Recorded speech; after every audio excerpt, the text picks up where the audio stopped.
hein. Parfois il a dit des bonnes choses. C'est un menteur. Parfois il ment. Parfois il ne ment pas. Et sur le sujet de la Syrie, ce qui est sûr, c'est que c'est un menteur. D'ailleurs, si Bachar était vraiment anti-empire, il n'avait qu'à respecter son peuple, qu'il est déjà lui.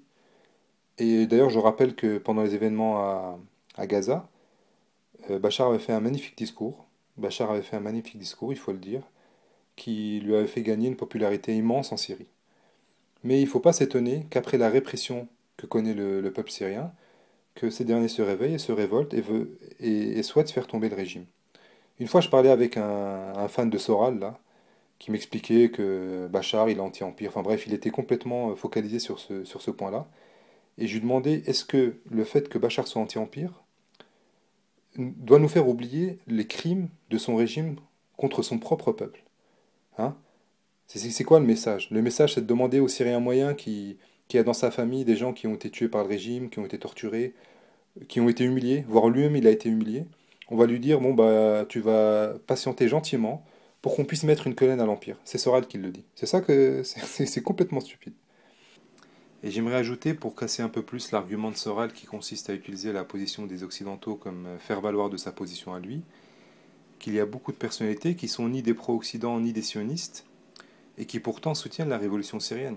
Alors c'est des personnalités alaouites, des personnalités chrétiennes, évidemment la plupart des savants musulmans en Syrie.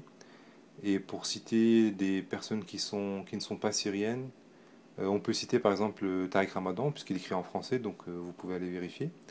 Donc autant de personnalités, je veux dire, ça serait quand même assez arrogant de penser que toutes ces personnes-là se trompent et que c'est Soral qui a tout compris à tout. Et en plus, c'est des personnes qu'on ne peut vraiment pas accuser d'être pro-Occident ou des sionistes ou qui travailleraient pour les intérêts de l'Occident. En fait, je pense que la question doit se poser plutôt de l'autre côté, c'est-à-dire du côté de Soral. Qu'est-ce qui explique ces mensonges? Et évidemment, la réponse, parce qu'il y a une chose qu'il ne vous raconte jamais, c'est les liens qu'il a avec le régime syrien. Soral est d'une certaine façon lié au régime syrien. De toute façon, quand on regarde les personnalités en France qui soutiennent le régime de Bachar, c'est une certaine partie de l'extrême droite, donc comme je dis, qui a des liens avec le régime syrien, et aussi certaines parties des chiites, notamment Centre Zara ou El Manar France.